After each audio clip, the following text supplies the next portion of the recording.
반갑습니다. 수요 기도에 참석하신 우리 모든 믿음의 식구들께 주의 은혜와 평강이 함께 하시기를 바랍니다. 우리 좌우를 보시고 한번 인사하시겠습니다. 참 잘 오셨습니다. 한 번 더 말씀해 주세요. 하나님은 우리와 함께 하십니다. 우리와 함께 하십니다. 제가 한번 기도하고 찬양 드리겠습니다. 귀하신 주님, 주님의 이름으로 저희들은 모였습니다. 이 한가운데 임하여 주시고 주님의 임재와 사랑과 하나님의 진리가 충만하여 주와 교제하는 기쁨이 가득하게 하여 주옵소서. 믿음으로 기도할 때 응답받고 돌아가는 밤 되게 하여 주옵소서. 예수님의 이름으로 기도드립니다. 아멘. 이 시간 찬송 드리겠습니다. 우리의 기쁨, 우리의 소망 되시는 주님, 주님께 나의 찬송 드립니다. 우리 고백하며 이 시간 찬양하겠습니다.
참 소망은 오직 4절 5절 한번 더 하겠습니다. 주의 자비롭고 평안한 얼굴 모든 천사로 반기며 주의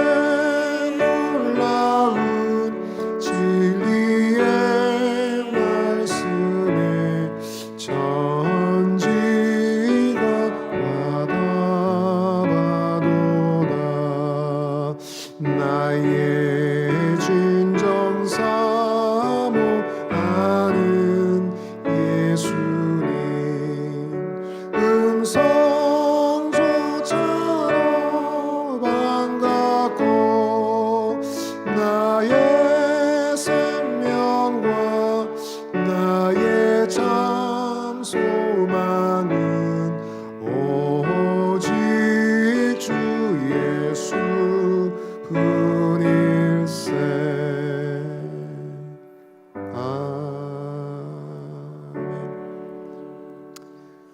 하나 더 드리겠습니다. 289장 찬송가 289장 찬양 드리겠습니다.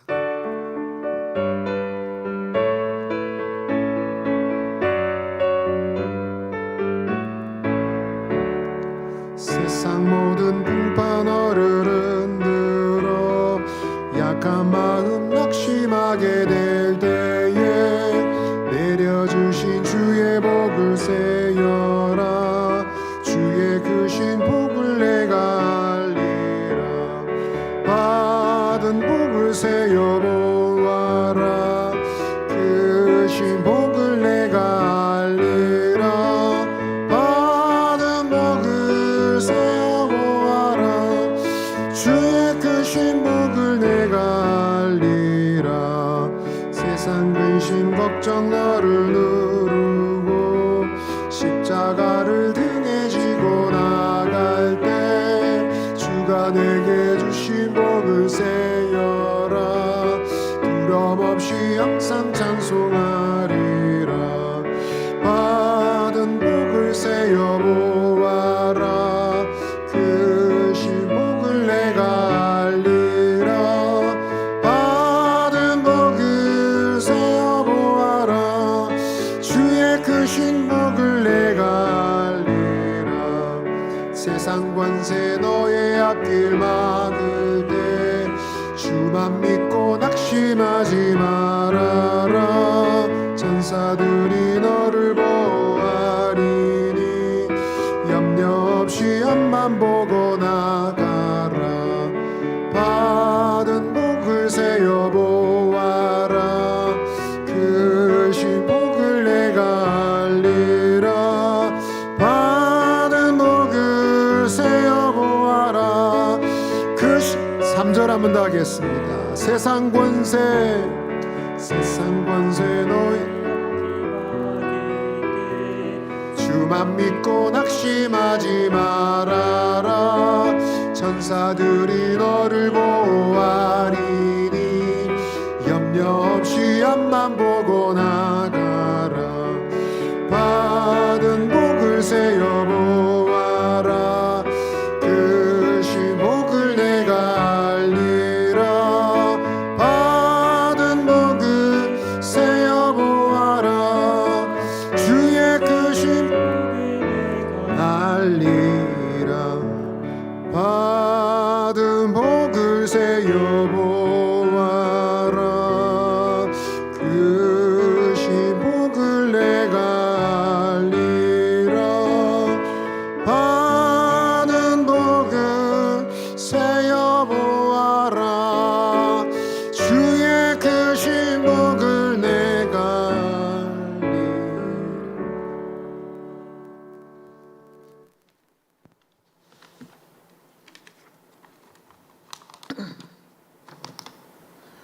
기도하겠습니다.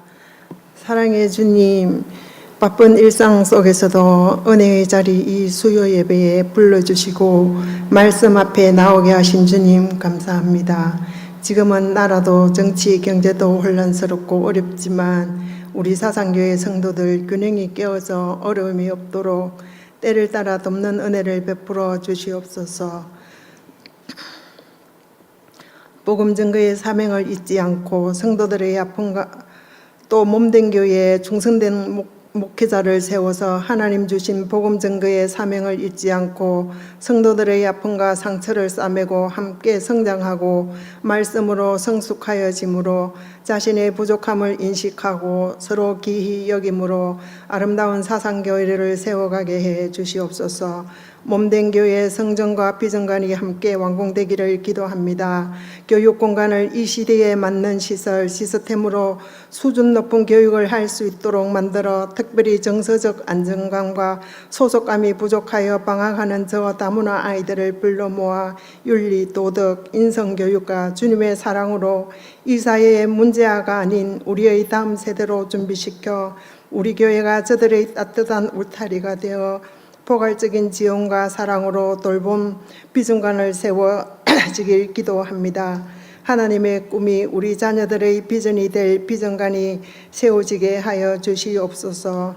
이한시간 건진덕 목사님 말씀 전파하실 때에 능력의 말씀이 나타나게 해 주셔서 은혜 받는 귀한 시간 되게 해 주시옵소서.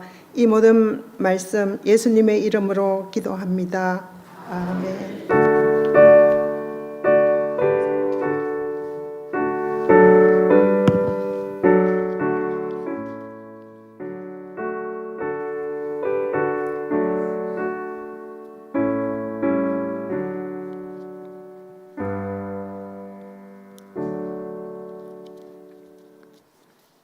우리 9월 암송 구절 한번 암송하시겠습니다. 9월 암송 구절입니다. 시작. 마태복음 5장 16절 말씀. 이같이 너희 빛이 사람 앞에 비치게 하여 그들로 너희 착한 행실을 보고 하늘에 계신 너희 아버지께 영광을 돌리게 하라. 마태복음 5장 16절 말씀. 아멘. 오늘 함께 읽으실 성경은 구약성경 출애굽기 20장 16절 17절입니다. 출애굽기 20장 16절 17절 우리 두 절 말씀 함께 읽으시겠습니다. 출애굽기 20장 16, 17입니다. 시작. 내 이웃에 대하여 거짓 증거하지 말라. 내 이웃의 집을 탐내지 말라. 내 이웃의 아내나 그의 남종이나 그의 여종이나 그의 소나 그의 나귀나 무릇 내 이웃의 소유를 탐내지 말라. 아멘. 우리 서로에게 한번 이렇게 말하겠습니다. 예수님 안에 좋은 일이 있습니다. 한 번 더 말씀해 주세요. 예수님 안에서 잘 되어가고 있습니다. 아멘. 오늘 낮에 잠깐 비가 왔었죠. 비 안 맞으셨습니까? 하루 종일 햇빛이 짱짱했는데 하필 다닐 때 비가 와가지고 비 오는 타이밍에 쫄딱 젖으신 분이 있지 않는지 모르겠습니다. 어떤 일이 있어도 우리 주님 안에 있으면 다 좋은 일이고 잘 되는 줄 믿습니다. 여러분, 우리는 변화하는 시대 속에 살아가고 있습니다. 점점 이 시대를 걸어서 나 홀로 시대다 이런 말을 많이 하는데요. 여러분들에게도 한번 여쭙고 싶습니다. 오늘 저녁 혼자 드신 분 한번 손 들어 보시죠. 저녁을 혼자 먹었습니다. 손 내리시고. 저는 혼자 영화를 보러 갑니다. 한번 손 들어 보시죠. 손 내리시고. 저는 등산을 혼자 갑니다. 혼자 등산 갑니다. 아이고 감사합니다. 용기 있게 손을 주셔서 감사합니다. 우리는 아직 나홀로 시대에 완전히 접어든 것은 아닌 것 같습니다. 나홀로 시대라서 그런 유행어가 등장했습니다. 혼밥, 혼행, 1인 가구, 비혼족, 딩크족, 1인 콘텐츠 제작자, 소확행 이런 말 한 번씩 다 들어보셨죠? 여러분, 개인의 자유를 존중하는 문화가 점점 더 짙어지고 있습니다. 근데 개인의 자유를 존중하는 그런 문화나 질서가 꼭 나쁜 것은 아닙니다. 그러나 여러분, 극단은 또 다른 오류를 만들어내게 되어 있습니다. 너무 좋은 것이지만 그것도 또한 너무 지나치게 되면 또 다른 함정에 빠지게 된다는 것인데요. 그것은 다름 아닌 공동체적 삶의 약화입니다. 함께 생활하고 함께 어떤 일을 하는 것을 사람들은 점점 더 힘들어하고 부담스러워합니다. 그래서 어울리는 것을, 함께 사람 대하는 것을 굉장히 좀 힘들게 생각합니다. 지나쳐서 그것이 나중에는 별로 좋은 것이 아니다라는 생각까지 하는 것 같습니다. 그러나 인간이란 자고로 공동체적인 삶을 절대로 피할 수가 없고 부정할 수도 없습니다. 그것을 떠날 수도 없습니다. 오히려 공동체적 삶을 더 잘 배우고 잘 이해할수록 인간은 더 행복한 자리로, 행복의 자리로 가까워질 수 있다 할 것입니다. 하나님께서는 성도들을 부르실 때에 바로 그런 삶으로 부르셨습니다. 예수 믿고 회심하는 것은 개인의 사건이지만 그러나 예수를 믿고 믿음의 세계로 들어오고 나면 알게 되는 것은 나처럼 예수 믿은 사람들이 많다는 것입니다. 그리고 그들과 함께 공동체를 이루어서 생활하도록 하나님이 섭리하셨다는 사실을 알게 됩니다. 이것은 하나님의 놀라운 선물이고 은혜인데, 그러나 이 선물을 받는 것도 아무렇게나 받을 수 있는 것이 아닙니다. 하나님이 주시는 질서를 따라, 지혜를 따라서 은혜를 누릴 수 있는 것이죠. 오늘 우리가 읽은 십계명 말씀이 바로 그 하나님의 방법을 가르쳐주는 말씀입니다. 십계명은 여러분 잘 아시는 대로 두 부분으로 나눠져 있습니다. 하나님과의 관계, 그리고 이웃과의 관계입니다. 1에서부터 4계명까지는 대신 관계, 그리고 5계명부터 10계명까지는 대인 관계입니다. 이런 비유를 통해서 우리 보아서 알 수 있듯이 이 십계명 자체 강조하는 바가 분명히 있습니다. 하나님 백성들이 더 많이 애를 쓰고 겸손히 되어야 될 부분이 바로 공동체적인 삶이다라는 것입니다. 오늘은 9계명, 10계명 중심으로 하나님 백성들이 공동체의 삶을 어떻게 살아갈지를 배울 수 있습니다. 오늘 말씀을 통해 묵상할 수 있는 첫 번째 교훈입니다. 한번 따라 하시겠습니다. 성도는 진실한 백성이 되어 공동체를 지킵니다. 우리 16절 말씀 다시 한번 읽어보겠습니다. 시작. 내 이웃에 대하여 거짓 증거하지 말라. 아멘. 잘 생각이 나지 않습니다. 그런 적 없습니다. 그건 제가 드릴 말씀이 아닙니다. 제가 말씀드릴 수 없습니다. 여러분, 이 대사는 언제 등장하죠? 국회 청문회마다, 국정감사 자리마다 등장하는 유명한 대사입니다. 여기에 증인으로 등장하는 사람들은 선서를 해야 됩니다. 양심에 따라 숨김과 보탬 없이 사실만을 그대로 말하겠다는 취지로 선서를 해야 됩니다. 만일 이것을 어길 때는 위증의 처벌을 받게 되어 있습니다. 그럼에도 불구하고 시간이 지나고 나면 다 거짓말로 드러난 일들이 굉장히 많습니다. 자기 유익을 위해서, 집단의 유익을 위해서, 편의를 위해서 거짓말을 일삼는 경우가 있고, 이제는 그렇게 대담하게 거짓말하는 일들이 사회 도처에 확산되고 있습니다. 대표적으로 선거의 현장에서 우리가 볼 수 있죠. 미국 대선 현장에서 얼마나 많은 거짓말들과 정보 오류들이 있었습니까? 그럼에도 불구하고 놀랍게도 그것이 표심에 영향을 주지 않는 현상을 보게 됩니다. 여러분, 세상에는 거짓말의 종류가 굉장히 많습니다. 하얀 거짓말이라고 들어보셨죠? 어떤 거짓말입니까? 선의의 거짓말이죠. 검은 거짓말도 있습니다. 이것은 자기의 유익을 위해서 범죄적인 거짓말을 하는 것입니다. 노란 거짓말 들어보셨습니까? 노란 거짓말은 귀여운 거짓말이에요. 아이들이 하는 거짓말이에요. 화분을 지가 깨뜨려 놔놓고 고양이가 깨뜨렸어요. 노란 거짓말입니다. 새빨간 거짓말은 어떤 거짓말이죠? 100% 거짓말입니다. 우리나라에서는 그거는 100% 거짓말이야 할 때 새빨간 거짓말. 미국에서는 빨간 거짓말은 의미가 좀 다릅니다. 모든 사람들이 다 알고 있는데 뻔한 거짓말을 하는 것을 새빨간 거짓말이라고 합니다. 파란 거짓말도 있습니다. 파란 거짓말은 집단의 이익을 위해서 집단의 이름으로 거짓말하는 것이죠. 그래서 최근에는 이 블루 라이라는 것이 트럼프를 뽑은 대선 현장을 두고 사람들이 이름을 갖다 붙이곤 합니다. 집단의 이익을 위해서 대놓고 거짓말을 하는 것이죠. 핑크 거짓말도 있습니다. 이건 연인 사이에 하는 거짓말입니다. 연예인을 옆에 두고서도 자기 연인에게 뭐라 그러죠? 자기가 제일 이뻐. 거짓말이죠. 핑크 거짓말입니다.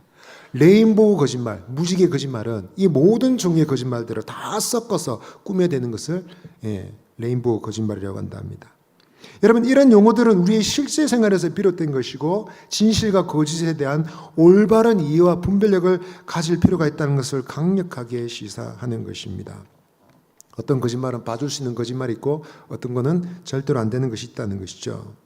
이런 시대 속에서 하나님께서는 하나님 백성들에게 진실한 삶을 위해서 말씀을 주셨는데요. 오늘 16절 말씀대로 너는 이웃에 대하여 거짓 증거하지 말라 했습니다. 이제 애굽을 탈출하여 광야를 지나서 약속의 땅으로 들어갈 때 너희는 마땅히 이런 나라를 건설하고 이런 삶을 살아야 된다라고 말씀하실 때 가장 중요한 계명으로 주신 말씀입니다. 이웃에 대하여 거짓 증거하지 말라. 여러분, 이것은 우선 적용되는 것은 재판 현장에서 재판정에서 적용되어지는 말씀입니다. 고대 사회의 재판은 왕들의 중요한 통치 행위였습니다. 왕이 법을 제정하고 집행하는 주체가 되었기 때문에 그렇습니다. 그래서 재판은 왕의 통치 자체라고 할 수 있습니다. 그런데 이스라엘은 하나님이 세우신 나라고 하나님이 다스리시는 나라인데 하나님께서 그 권한을 지금 왕에게 부여를 하신 것입니다. 그러므로 이제 왕들은 하나님의 다스림을 대행하는 자라고 할 수 있습니다. 그런 의미에서 재판관을 성경에서는 신들 혹은 신들의 아들이라고 말했습니다. 그런데 이런 법정에서 거짓말을 행하는 것은 하나님의 다스림을 부정하고 그 하나님의 이름을 모독하는 행위라고 할 수 있습니다. 이를 통해 알 수 있듯이 하나님의 백성들은 진리를 위해서 말해야 되고 진실을 옹호하고 재판과 일체의 정의에서도 온전하고 진실하게 증언해야 했습니다. 특별히 구계명이 금하는 것은 공적 재판에서 이웃의 진실과 명예를 해치는 모든 일입니다. 거짓말로 위증하고 위증을 사주하고 고의로 악한 주장을 하거나 진실을 대적하고 억압하는 행위가 금지되었습니다. 여기는 공개로운 소송 사건에서 부당하게 침묵을 지키는 것도 포함이 됩니다. 심지어 나쁜 소문을 퍼뜨리거나 수군거리고 조롱하거나 욕하거나 경솔하게 가혹하게 말하고 편파적으로 비난하는 것도 모두 포함됩니다. 즉 그러니까 이스라엘 백성들은 하나님의 백성들은 이웃을 자비롭게 평가하고 그들의 명예를 지켜줘야 된다라는 말씀이죠. 그러나 이것은 비단 재판정 안에서만 적용되는 교훈이 아니라 하나님 백성들의 생활의 전반에서 진실을 소중히 여기는 언행을 할 것을 명하는 말씀입니다. 하나님 백성들은 언제나 진실을 말할 것이며 그런 공동체를 세워야 될 책임이 있다라는 것입니다. 이런 하나님의 손을 따라 세워진 궁극적인 공동체, 이스라엘 공동체는 정치적으로는 실패했죠. 망해버리고 말았습니다. 그러나 하나님의 꿈은 고스란히 이어져서 교회로 연결되었습니다. 교회는 하나님의 말씀을 따라 세워진 공동체입니다. 성령의 거룩하게 하심을 따라 부름받은 성도들은 하나님의 말씀의 특성을 따라 진리와 진실을 사랑해야 되고 그럴 수밖에 없는 사람들입니다. 왜냐하면 구원의 약속도 예배의 중요한 가르침도 성도의 생활의 기초도 모두 다 하나님의 진실, 하나님의 진리의 말씀에서부터 비롯되기 때문에 그렇습니다. 그러므로 진실은 교회에서 가장 사랑받고 가장 대접을 받고 존중이 여김받는 것이 되어야 됩니다. 그래서 교회 공동체는 타인의 명예를 소중하게 여기고 지켜줘야 됩니다. 그 말은 부당한 험담이나 아첨을 해서는 안 된다는 것입니다. 사실을 왜곡해서는 안 된다는 것입니다. 과장된 비방이 아니라 항상 진실을 말하기를 힘써야 된다는 것입니다. 간사하고 고약한 옛사람의 습관을 십자가에 못 박고 버리기로 결단하는 것입니다. 이 옛사람의 습관은 무엇입니까? 바로 비열한 사람들의 습관인데요. 그것은 타인의 약점을 보면 그것을 공격의 빌미로 삼는 것입니다. 나는 진실을 털어놓고 싶어 상의를 했는데 세상에 그 사람은 내 정보를 이용해서 비방하고 악한 소문을 만들어내는 것입니다. 마땅히 위로를 받고 보듬어 줘야 되는 사람의 상처 입은 사람의 가슴에 창칼을 들이대는 것입니다. 세상 사람들은 적당히 방패를 하고 삽니다. 세상은 험한 곳이기 때문에 함부로 마음을 드리는 것은 위험하다 생각합니다. 그런 사람들이 교회에 올 때는 어떤 마음으로 오겠습니까? 그래도 교회는 믿을 수 있는 곳이니까 내 마음을 열어서 보여줘야지. 그런데 그런 마음에 창이며 칼을 들이대는 것은 참으로 나쁜 일이다라는 것입니다. 명백한 범법이요 심판을 받는다는 엄중한 여러분 징벌이 그때그때 시행되지 않으니 얼마나 많은 사람들이 대범하게 그런 비진실을 함부로 말을 하는지 모릅니다. 우리 일상 속에도 그런 일들은 아주 많이 일어나고 있습니다. 때로는 타인의 강점과 장점까지도 비방의 도구로 삼는 경우가 있습니다. 분명히 잘했는데도 불구하고 깎아내리고 잘못한다고 부정적으로 평가하고 왜곡시킵니다. 시기와 질투 때문에 그렇죠. 남이 잘하는 것을 도무지 봐주지 못하는 못난 심령 때문에 그렇습니다. 그래서 시기와 질투는 결국 진실을 무너뜨리는 가장 심각한 원흉이라는 것을 알 수 있습니다. 우리는 이런 진실의 가치를 알고 우리의 삶에 잘 적용할 수 있게 되기를 바랍니다. 바라기는 저와 여러분들은 진실을 사랑하고 무슨 일이든지 어떤 일이든지 진실하고 정직하게 말하고 평가할 수 있는 저와 여러분 되시기를 바랍니다. 그러나 여러분 이런 진실은 잘 적용을 해야 되는데 아까 말씀드렸듯이 소위 하얀 거짓말 같은 것을 만날 때 그렇습니다. 여러분 한번 물어보겠습니다. 그리스도인이 하얀 거짓말 할 수 있습니까? 없습니까? 안 됩니까? 예. 된다고 생각하신 분 없습니까? 예, 목소리 큰 분이 이기시는군요. 여러분, 성경에도 하얀 거짓말 등장합니다. 출애굽기 1장에 히브리 산파 시프라 부하가 뭐라 했습니까? 바로 왕에게 거짓말했습니다. 저희들이 도착하기 전에 벌써 애를 낳았습니다. 너무 건장해서 금방 낳았습니다. 거짓말이죠. 여러분, 여호수아 1장 2장에는 라합의 거짓말이 등장합니다. 정탐꾼이 들어갔습니다. 숨겨주었습니다. 죽여가는 자가 왔습니다. 어디 있느냐 꺼내라. 그랬더니 뭐랬습니까? 벌써 갔습니다. 저 강 건너 갔습니다. 정탐꾼을 어떻게 했습니까? 숨겨주었어요. 자, 여러분, 하얀 거짓말이죠. 하나님 어떻게 하셨습니까? 너 왜 거짓말해? 그러지 않고 어떻게 하셨어요? 그들을 칭찬하시고 그들에게 복을 주셨습니다. 왜냐하면 그들은 비록 거짓말을 했다 할 수 있다 할지라도 생명을 살리는, 하나님 백성들의 생명을 보호하는 십계명 제6계명을 지키는 더 중요한 본질적인 명령을 순종했기 때문에 그렇습니다. 이런 것은 우리의 생활에도 잘 적용돼야 되는데, 소위 의사가 회복될 가능성이 없는 중병이든 환자에게 그 사실을 말해주는 문제입니다. 이럴 땐 대부분 여러분 어떻게 합니까? 의사들이 가족들에게 알리죠. 어르신이 안 될 것 같습니다. 알려줍니다. 그리고 그 몫은 가족에게 주는 경우가 많습니다. 이럴 경우에 여러분, 어떤 경우는 사실 그대로 말씀을 드리지만, 그러나 어떤 경우는 말하지 않는 경우도 있습니다. 이런 경우를 거짓말로 볼 것이냐, 죄로 볼 것이냐, 아니냐 하는 문제가 있습니다. 그 진실이 환자에게 현저한 해를 입히고 한 두 달이라도 더 살 사람이 그 말 때문에 오늘 내일 세상을 떠나게 된다면 어쩌면 숨기는 것이 나을지도 모르겠습니다. 그렇지 않는 한, 그런 상황이 아니라면 가급적 진실을 전달하는 것이 나을 것입니다. 자, 여러분, 제가 드리는 말씀은 거짓말을 잘 분별해야 됩니다. 거짓말하는 것이 항상 비도덕적인 범죄라고 일반화시킬 수는 없다는 말씀입니다. 그러나 분명한 것은 하나님께서는 하나님의 백성들이 진실하기를 원하십니다. 이웃을 해하려고 사실을 왜곡하는 언행을 하지 말 것을 요구하신다는 사실을 기억해야 됩니다. 성령은 지혜의 영이십니다. 그래서 우리는 성령께 지혜를 구해서 하나님, 진실을 분별하게 해주십시오. 거짓을 분별하게 해주십시오. 기도해야 되겠습니다. 또한 우리는 타인에 대한 말을 들을 때도 여러분 조심해야 됩니다. 함부로 말을 옮겨서는 안 되는데 우리에게는 그때 지혜가 필요합니다. 다툼 가지고 안 좋은 관계 속에 있는 A, B 두 사람이 있다고 칩시다. 우리가 A를 만나서 B에 대한 얘기를, B라는 사람에 대한 얘기를 들으면 어떻습니까? 야, B라는 사람 정말 나쁜 사람이구나. 아니, 무슨 저런 사람이 다 있어? 이런 생각이 듭니다. 그런데 여러분, B를 만나서 A에 대한 얘기를 들으면 어떻습니까? 야, 알고 보니까 A가 나쁜 놈이네. 그런 경우가 얼마나 많습니까? 그래서 우리는 여러분, 타인에 대한 얘기를 들을 때 양자 얘기를 모두 들어봐야 됩니다. 사실을 정확하게 분별해야 됩니다. 그러나 많은 순간 우리는 한쪽만 듣고 쉽게 섣불리 여러분 선입견을 가지고 판단할 때가 많습니다. 아주 많습니다. 그래서 성도 여러분, 우리는 교회 생활을 건강하게 아름답게 하고자 한다면 항상 공평해야 됩니다. 사실을 정확하게 알 수 있기를 우리는 기도해야 되고, 그런 지혜를 달라고 하나님께 구해야 되겠습니다. 우리는 날마다의 생활 속에서 진실을 말하되 이웃의 유익과 보호를 위해서 적절하게 대처할 수 있도록 하나님의 은혜를 구해야 됩니다. 바라기는 저 여러분들이 언제나 진실을 사랑하고 진실을 지켜내었어. 진실을 지키지 않으면 교회 공동체가 깨어집니다. 진실이 소중하게 여겨지지 않으면 공동체는 병들게 되어 있습니다.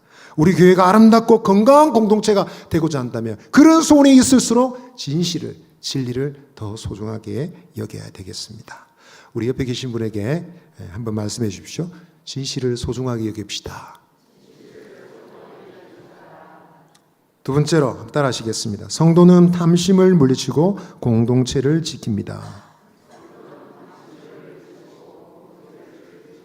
오늘 17절 말씀 다시 한번 읽겠습니다. 시작. 내 이웃의 집을 탐내지 말라. 내 이웃의 아내나 그의 남종이나 그의 여종이나 그의 소나 그의 낙이나 무릇 내 이웃의 소유를 탐내지 말라. 아멘. 10계명의 9계명은 모두 외적인 행동이나 내적인 욕심, 소욕과 관련되어 있습니다. 반면 10계명은 마음의 내적 상태를 말하고 있습니다. 사도 바울은 이에 대해서 이렇게 말했습니다. 로마서 7장 하반절에 보시면 율법이 탐내지 말라 하지 아니하였더라면 내가 탐심을 알지 못하였으리라 했습니다. 율법의 의로는 흠이 없는 바울이라도 이 계명 앞에서는 자신의 죄를 인정할 수밖에 없는 그런 계명이다. 그래서 이 계명은 우리의 소욕의 근원까지, 거룩하지 않은 행동과 말, 생각의 가장 은밀한 것까지 관여하는 계명이다라고 할 것입니다. 여러분, 이 말씀이 말한 대로 탐욕은 다른 모든 죄의 근원이라고 할 수 있습니다. 야고보서 1장 15절에는 이렇게 말합니다. 욕심이 잉태한즉 죄를 낳고 죄가 장성한즉 사망을 낳느니라. 골로새서 3장 5절 같이 읽어보겠습니다. 시작. 그러므로 땅에 있는 지체를 죽이라. 곧 음란과 부정과 사역과 악한 정욕과 탐심이. 탐심은 우상 숭배. 아멘. 여러분, 탐심은 모든 죄의 근원이 된다라고 감히 말할 수 있습니다. 탐심은 사탄이 즐겨 사용하는 먹잇감입니다. 에덴 동산에서 사탄은 금지된 열매를 먹도록 하와를 유혹했습니다. 네가 그걸 먹으면 눈이 밝아져서 하나님처럼 선하게 알게 될 줄 알아서 먹지 마라 한 거야. 그 말을 듣고 눈을 들어보니 열매가 먹음직, 보암직, 지혜롭게 할 만큼 탐스럽기도 하게 보였습니다. 따먹고 말았습니다. 여러분, 이처럼 탐심이란 것은 굉장히 강력한 마음에 영향을 주고 마음을 움직이는 이유가 됩니다. 지금도 탐심은 강력 범죄의 동기가 됩니다. 몇 년 전에 30대가 인터넷에 금을 판다, 금 30돈의 금을 판다 광고를 냈습니다. 그 광고를 보고 50대 남자가 나타났어요. 그 강금을 내가 현금을 주고 사겠다. 현장에서 내가 확인하고 사겠다. 그리고 한밤중에 만났습니다. 금 30돈의 그 물건을 눈으로 확인하고 난 다음 그 50대 남자는 30대 남자를 살해하였습니다. 그리고는 그 금을 가지고 달아나 버렸습니다. 물론 얼마 가지 않아서 체포되었습니다. 자, 그럼 보십시오. 금 30돈의 부귀, 가치, 작지 않은 것이겠지만 그 부귀를 가진 기쁨이 과연 얼마나 됐습니까? 몇 시간에 누렸을까요? 며칠이나 누릴 수 있었을까요? 그 잠깐의 만족을 얻으려고 사람은 그렇게 어리석은 짓을 저지른다는 것입니다. 이처럼 탐욕이란 것은 인간을 어리석게 만든 이유가 됩니다. 여러분, 이런 큰 계명, 넓은 범위에 있는 계명 17절 말씀, 큰 의미를 가지고 있지만 그러나 적용은 일반적인 것부터 언급되었습니다. 내 이웃의 집을 탐내지 말라. 아내나 남종이나 여종이나 소나 나귀 등을 탐내지 마라. 남의 소유를 탐내지 마라 라고 말하고 있습니다. 이것을 통해서 알 수 있는 것은 탐심이란 것은 불만족에서부터 시작되는 거죠. 하나님이 이미 주신 것에 대한 감사와 만족이 결여된 심리 상태입니다. 그 많은 것을 받고도, 소중한 것을 받고도 항상 하나님이 주신 것을 보지 않고 감사하지 않고 다른 사람의 것을 봅니다. 끊임없이 비교하면서 다른 사람들 것이 더 나아, 남의 떡이 더 커 보인다, 이 심리로 항상 비교합니다. 끊임없이 자기 자신을 괴롭히는 것입니다. 이런 사람의 심리를 이용해서 현대는 많은 장사를 합니다. TV, 광고, 인터넷 등. 요즘은 우리가 인터넷에서 관심 있는 기사를 읽다 보면 내가 금방 검색했던, 내가 관심 있던 물건들이 막 중간중간에 광고 배너가 등장합니다. 그러면서 무의식 중에 우리 속에 물건을 사고 싶은 구매 욕구를 부추깁니다. 갖가지 정보를 통해서 우리는 좀 더 새롭고 크고 좋은 것들을 가져야겠다는 자극을 계속 받게 됩니다. 그러면서 무의식 중에 생각하는 것은 진짜로 행복한 인생이라는 것은 갖고 싶은 것을 전부 다 가지는 거야, 이런 생각을 가지는 거죠. 그러나 사도 바울은 이에 대해서 다르게 말했습니다. 빌립보서 4장 11절 12절 보시면 어떠한 형편이든지 나는 자족하기를 배웠나니 비천에 처할 줄도 알고 풍부에 처할 줄도 안다라고 말했습니다. 그러니까 여러분, 말씀이 가르치는 것은 하나님이 부여하신 것을 충분히 기뻐하고 만족하는 것입니다. 그 속에 있는 하나님의 은혜와 사랑을 묵상하고 감사하고 붙드는 것입니다. 우린 여러분, 이러면 긍정적인 상태의 우리 심령이 되기를 바라겠지만, 여러분, 탐심이 들어오지 않으면 그렇게 될 것이라고 생각하겠지만 이런 소극적 대처는 늘 부족함을 남깁니다. 그러므로 성도들에게 필요한 것은 차라리 적극적인 순종과 적극적인 결단이 필요한 것입니다. 바로 이 일을 위해서 하나님께서는 계명을 우리에게 주신 것이죠. 우리는 적극적으로 나서서, 누가 시키지도 않았는데 내가 자원해서 이웃의 명예와 생명, 재산을 보호하고 존중히 여기고 소중히 여기는 노력이 필요합니다. 그래서 우리가 사는 삶의 이유가 나는 내 이웃이 잘 되게 하는 것, 내가 소속된 공동체 구성원들이 잘 되게 하는 것, 우리 교회 식구들이 잘 되게 하는 것이 내 삶의 목적이다 결단하는 것입니다. 사람을 기쁘게 하기를 원하며 그 소원을 가지고 살아가는 사람, 그 공동체를 이루는 사람들이 성도들이다라는 것입니다. 믿음의 식구 여러분, 세상은 오늘도 새로운 공동체를 기대하고 있습니다. 세상은 이기적이고 야가 빠졌습니다. 인정도 눈물도 없습니다. 그런 세상 속에서 모든 사람들이 생각하는 것은 대안적인 공동체가 필요하다라는 것입니다. 세상은 잘 되면 잘 되는 대로 눈치 보입니다. 잘 못 되면 잘 못 되는 대로 눈치가 보입니다. 성공을 하면 시기와 질투를 당합니다. 잘 나가는 연예인들 한번 보십시오. 사람들의 주문을 받고 인기의 정상 가도를 다니다가 꼭 보면 시간이 지나면 문제가 터집니다. 그것이 진짜로 그 사람들이 문제가 있어 터지는 것인지 아니면 주변 사람 루머로 모함으로 만들어진 것인지 모르겠지만 그 사람이 그 문제를 극복하지 못하면 결국 대중에서 사라지는 경우들이 많습니다. 여러분, 연예인도 이런데 일반 사람들이 오죽하겠습니까? 저희 제자 중에도 서울에서 스타트업계에 주목을 받고 성공화해서 지금은 서울에서 버젓이 자리를 잡은 친구가 있습니다. 그 치열한 환경 속에서 회사를 세웠고 건물을 마련했습니다. 좋은 일을 정말 많이 하는 친구입니다. 사회적 기업을 세웠습니다. 제3세계 어린이들을 위해서 집을 지어주는 봉사도 했습니다. 이 친구가 현재 본업으로 자리 잡게 된 것은 여성 생필품을 생산하는 일을 하면서입니다. 좋은 제품을 만들어서 팔 때 그 수익의 일부분을 어려운 사람들에게 나눠주는 그런 방식입니다. 그러나 이 친구가 이 자리에 오기까지 무수한 시기와 비판에 시달렸습니다. 주변에서는 말했어요. 젊은 남자 자식이 무슨 여성용품을 만들고 수상한 놈 아니야? 이상한 놈 아니야? 이런 말에서부터 시작했어.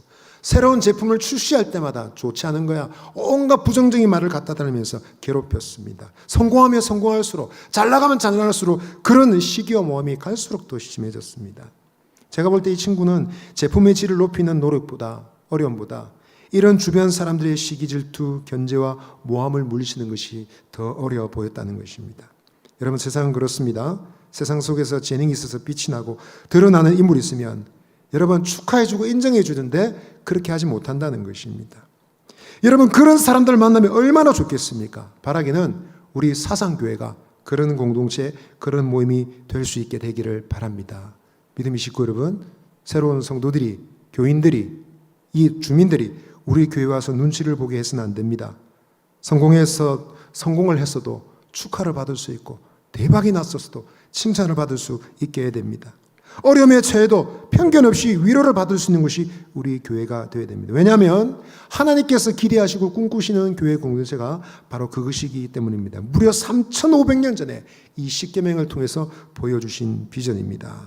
믿음의 식구 여러분, 바라기는 저 여러분들이 웃는 자들과 함께 웃고 우는 자들과 함께 우는 공감 100배 성도들 되시기를 바랍니다. 하나님께서는 우리를 통해서 이 냉정하고 차가운 세상 속에서 따뜻하기 그지없는 하나님의 나라를 세우기를 원하십니다. 타인의 소유와 그들의 성공을 여러분 인정해 주시기를 바랍니다. 명예를 존중하고 칭찬해 주시기를 바랍니다. 수고했다고 잘했다고 여러분 축하해 주시고 기뻐해 주시기 바랍니다. 동시에 거짓 증언이나 험담이나 사실을 왜곡하는 것이나 뒤에서 수군대는 것이나 비난하는 것은 당장 멈추어 주시기 바랍니다. 바라긴 여러분, 공감 100배 성도가 되셔서 따뜻한 공동체를 만드시는 저 여러분 되시기를 바랍니다. 우리 옆에 계신 분에게 한번 말씀해 주세요. 공감 100배 성도가 됩시다. 세 번째로 한번 따라하겠습니다. 성도는 참된 만족으로 공동체를 지킵니다. 출애굽기 20장 17절 다시 보시면 내 이웃의 집을 탐내지 말라. 내 이웃의 아내나 그의 남종이나 그의 여종이나 그의 소나 그의 낙이나 무릇 내 이웃의 소유를 탐내지 말라 했습니다. 여러분, 10계명은 언뜻 보면 8계명과 비슷해 보입니다. 도둑질하지 말라. 계명과 같은 거 아니야? 생각이 듭니다. 그러나 10계명은 범위가 훨씬 넓습니다. 왜냐하면 사람의 마음을 다루고 있는 계명이기 때문에 그렇습니다. 탐심은 도둑질하는 행위에 이유가 되는 것이죠. 근거가 되는 것입니다. 여러분, 이 탐심의 대상은 그 범위의 폭을 잘 보여주고 있습니다. 이웃의 집에 아내를 탐내지 말라. 무슨 계명과 관련이 있습니까? 7계명과 간음하지 말라라는 계명과 관련이 있습니다. 남종, 여종, 소나기, 이웃의 집을 건드지 말라. 도둑질하지 말라는 8계명과 관련이 있습니다. 또한 탐심은 이웃에 대한 거짓 증언을 일삼게 하는 원인이 되곤 합니다. 구계명이지요. 나아가 탐심은 재물을 하나님처럼 떠받드는 원인이 되기도 합니다. 예. 고래를 막론하고 여러분 어떻습니까? 돈은 신적인 위력을 가지고 있고 행사한다라고 말해도 부정할 사람들이 거의 없습니다. 그런 의미에서 십계명은 제1계명과 관련이 있다고 할 수 있습니다. 골로새 3장 5절은 이미 말씀드린 대로 탐심은 우상 숭배라고 천명했습니다. 그래서 탐심은 또 하나의 종교와도 같은 것입니다. 그러면 우리는 하나님을 우리의 상급으로 삼기 전까지는 결코 만족을 얻지 못할 것이라는 사실을 깨달아야 됩니다. 하나님께서는 아브라함에게 말씀하셨어요. 창세기 15장 1절 같이 읽겠습니다. 시작. 이후에 여호와의 말씀이 환상 중에 아브라함에게 임하여 이르시되 아브라함아 두려워하지 말라. 나는 내 방패요 너희 지극히 큰 상급이니라. 아멘. 아브라함아 걱정하지 마라. 내가 더 큰 재물을 줄게. 아브라함아 염려하지 말아라. 미래가 걱정되지 않게 해주마. 네가 아들이 필요하면 내가 아들도 주마. 그렇게 말씀하지 않으셨어요. 오늘 하나님 뭐라 하셨습니까? 두려워하지 마라. 나는 너의 방패요 너의 지극히 큰 상급이니라. 재물이나 권력이나 아들이 아니라 누가 여러분 상급이라 했습니까? 하나님 자신. 내가 너의 상급이니라. 내가 너의 방패니라 말씀하셨습니다. 이런 하나님의 표현은 인생의 참된 만족이 오직 하나님이 있다는 사실을 분명하게 가르쳐 주는 것입니다. 그래서 모든 인생의 만족을 얻고자 하는 사람들은 반드시 하나님 안에서 그 답을 찾아야 된다라는 것입니다. 그리고 이와 같은 가르침에 맞게 신약에서는 예수 그리스도를 만난 사람들이 그 참된 만족의 증거를 찾았습니다. 누가복음에서는 대조되는 두 인물이 있는데요. 하나는 부자 청년 관원, 하나는 삭개오입니다. 부자 청년 관원은 예수님 따라왔습니다. 예수님, 제가 어떻게 하면 구원받을 수 있나요? 가르쳐 주세요. 말씀을 지켜라. 제가 어릴 때부터 다 지켰습니다. 예수님 굉장히 귀하게 보셨습니다. 사랑하셨습니다. 그래서 예수님이 그에게 꼭 필요한 것을 말씀해 주셨어요. 내 있는 재물을 가난한 사람들에게 다 나눠주고 나를 따라오너라. 그러나 청년은 충격을 받았습니다. 심히 근심하면서 돌아서서 집으로 가버렸습니다. 그러나 여러분 대조되는 삭개오는 어떻습니까? 삭개오는 예수님을 집에 모셨습니다. 예수님 먼저 가겠다 하셨습니다. 집에 와서 뭐 했을까요? 식사 대접했겠죠. 얼마나 있었을까요? 몇 시간이 지났을까요? 그러나 그 불과 몇 시간 만에 놀라운 변화가 일어났는데 삭개오는 예수님 앞에 섰어. 예수님, 제가 중대한 계획을 말씀드리고 싶습니다. 뭐냐? 제 재산의 절반을 가난한 사람들이 다 나눠주겠습니다.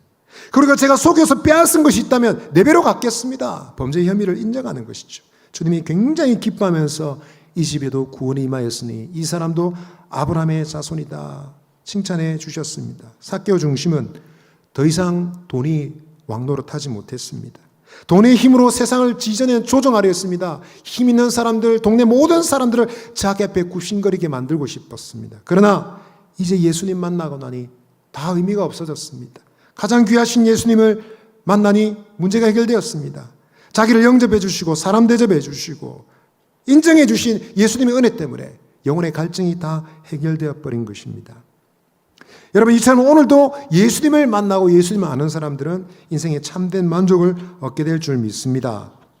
어떤 가난한 신학생이 자기 용돈을 털어서 좀 어려운 처지 있는 사람 돕고 싶었습니다. 신학교 기숙사에 있는 사람 다 명절이라서 고향 다 찾아갔는데 명절이라도 고향 갈 수도 없는 외국 학생들을 불쌍하게 생각했어요. 돈이 많은 것도 아닙니다. 있는 돈 얼마를 다 털어서 치킨을 샀습니다. 사서 기숙사에 남아있는 외국 학생들을 다 대접해 주었습니다. 그러면서 얼마나 큰 기쁨이 있었는지, 작은 것이지만 기숙사 전체가 너무너무 행복한 분위기였습니다. 이 신학생은 기분 좋게 한번 해본으로 끝나지 않았어요. 기쁨을 맛본 것이죠. 계속 했습니다. 그 일을 계기로 부산역 나가서 독거노인 노숙자들 찾아다니면서 하다못해 삼각 김밥이라도 나 사드리고 위로해드리고 그러면서 사랑을 막 나누었습니다.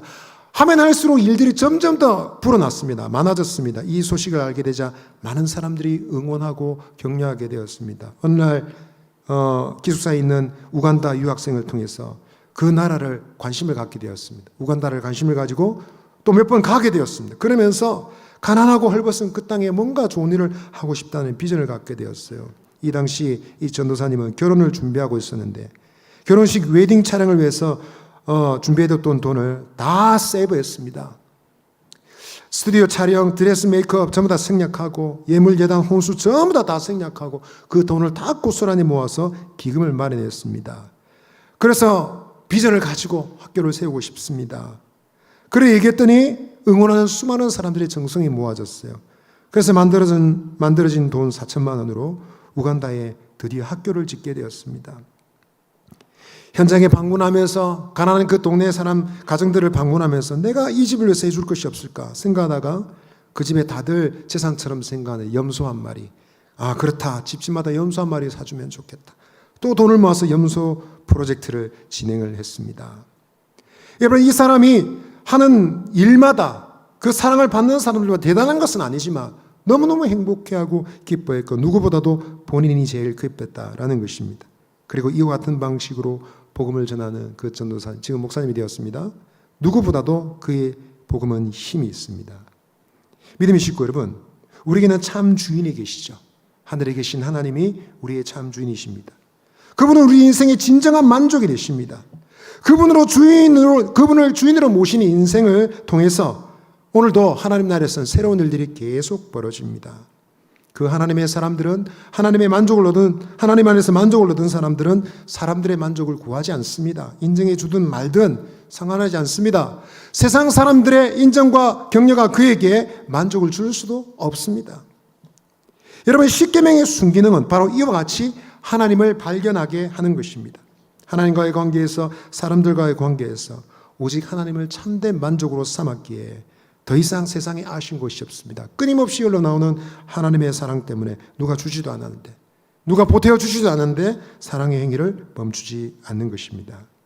믿음의 식구 여러분, 이와 같은 교훈을 깨달을 때 우리 교회도 건강해질 수 있을 것입니다. 이처럼 구십계명을 비롯한 십계명은 모두 우리를 하나님의 은혜의 자리, 특별히 행복한 공동체를 만드는 자리로 우리를 인도하는 것입니다. 오늘도 우리는 하나님 안에서 진정한 만족을 발견할 수 있다면 이와 같은 건강한 교회를 세울 수 있을 것입니다. 한번 묻겠습니다. 여러분, 하나님 좋습니까? 다시 묻겠습니다. 하나님 진짜로 좋습니까? 예. 아무것도 안 줘도 좋습니까? 뭐 받으려고 좋아하시는 거 아닙니까? 하나님 안에서 만족을 발견한 사람들은 아름다운 공동체를 만들게 되어 있습니다. 하나님 나라의 주역이 되게 되어 있습니다. 말씀 마무리하겠습니다. 여러분, 십계명은 우리를 공동체적 삶으로 인도합니다. 공존할 수 있는 사람, 함께 있어서 복된 공동체, 거기 한 번 가면 또 가고 싶고, 또 가면 또 가고 싶고, 한 번 가면 집에 가기 싫고, 그 사람들하고 계속 있고 싶고, 함께 있는 것이 행복하고, 우리 교회가 그런 교회가 될 수 있으면 얼마나 좋을까요? 사람 사는 냄새가 나고 사람 사는 정이 있는 교회가 될 수 있다면 우리는 하나님이 꿈꾸시던 그런 공동체가 될 것입니다. 어떻게 가능할까요? 진실한 백성이 됨으로, 탐심을 물리치고 다른 이들을 격려하고 인정해 줌으로, 하나님에서 참된 만족을 얻음으로 우리는 그런 공동체를 세울 수 있을 것입니다. 바라기는 저와 여러분들이 이와 같은 아름다운 하나님의 나라 공동체를 세워가시는 저와 여러분 되시기를 바랍니다. 아멘. 옆에 계신 분에게 말씀해 주세요. 아름다운 공동체 만듭시다. 한 번 더 반대편 분에게 말씀해 주세요. 따뜻한 교회 공동체 만듭시다. 이 시간 찬송 드리겠습니다. 찬송가 435장 나의 영원하신 기업 1절 찬송 드리겠습니다.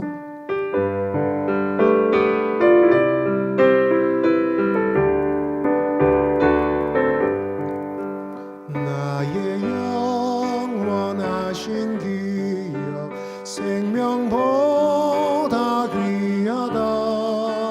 나의 갈 길 다가도록 나와 동행하소서.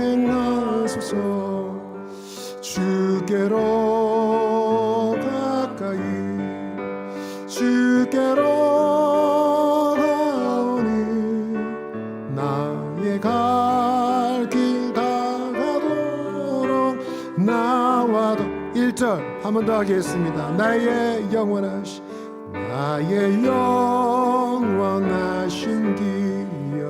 생명보다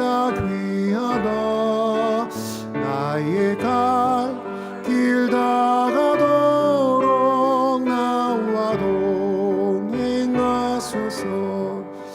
주께로 가까이 주께로 가오니 나의 갈 길 다가도록 나와도 행하소서. 이 시간 우리 한번 기도하십시다. 하나님, 나도 하나님을 나의 기업으로 삼고 살겠습니다. 하나님보다 더 부유하신 분 없고 하나님보다 더 크신 분 없는데 하나님을 믿고 하나님을 모시면서도 여전히 돈이 욕심이 생기고 이웃의 성공이 질투가 나고 거짓말을 해서라도 이득을 취하고 싶은 하나님 아버지, 우리의 현실을 회개합니다. 아버지, 주님을 나의 기업으로 삼고 주님만 의지하고 이 땅에서 떳떳하고 당당하고 정정당당하게 살아갈 수 있도록 도와주옵소서. 하나님, 우리 교회 공동체가 진실한 공동체 되게 해 주옵소서.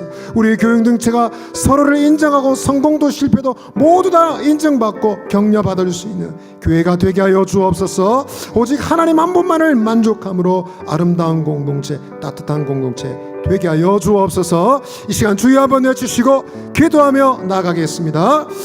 주여! 하나님 아버지 감사합니다.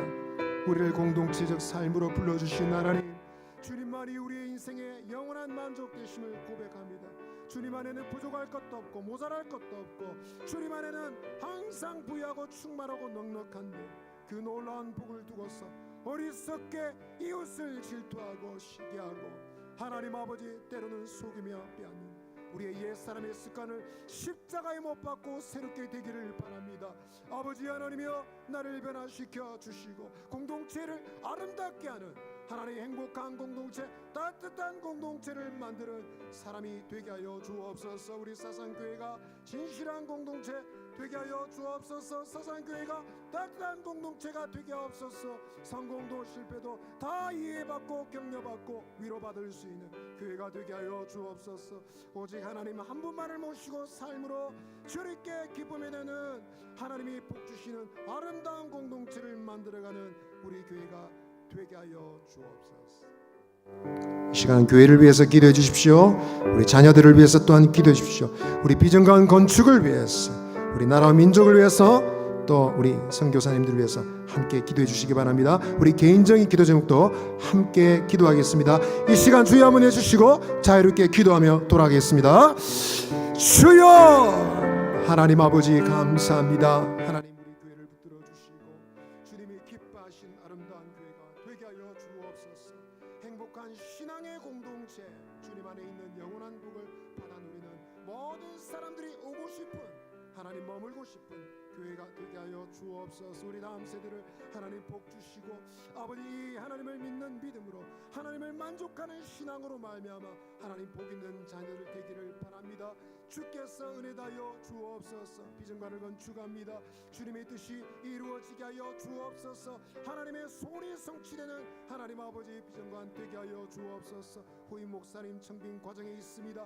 하나님 은혜 주시고 아버지 예정하신 주님의 종 보내어 주옵소서. 아버지, 나라 민족을 불쌍히 여겨 주시고 이 대한민국의 진실한 나라 되기를 간절히 바랍니다.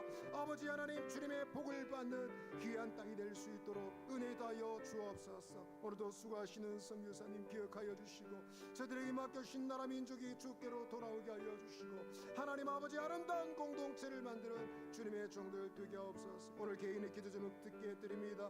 응답받고 돌아가기를 바랍니다. 주여 역사하소서. 주여 응답하소서. 주여 응답하실 때 하나님